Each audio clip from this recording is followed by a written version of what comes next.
I guess my first question is, what was kind of the catalyst for this new program that you've started? That's such a great question. It all started with a real estate transaction. So I own a real estate brokerage here in Knoxville, Tennessee, where the UT Volunteers are.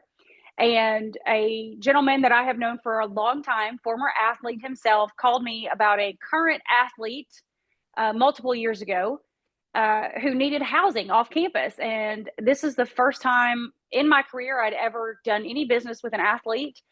And I had no idea how complicated and busy their lives are, really and Yeah. truly.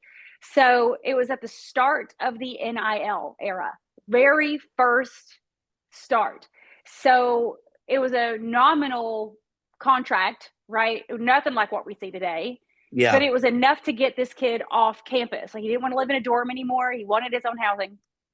So I don't necessarily do rentals. Now I do them often now for more athletes. But at that time, I did not do rental properties. It just so happened that I know someone in Knoxville that owns around 150 rental doors. So I called him up. I said, hey, a friend of mine needs a place to stay. Do you have any homes available? He did have one that weekend coming up. So we took the deal, except the kid had no credit and no way whatsoever to get a co-signer. Yeah. So I said, okay, I'm creative. Let me call the NIL collective, which was still collectives back then.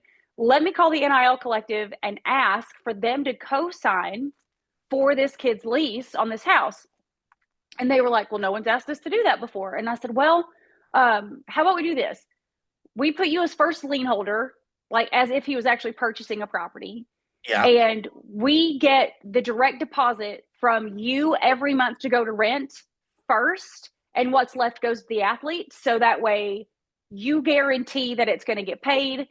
The kid gets to build some credit. The guy that owns the house knows he's going to get paid.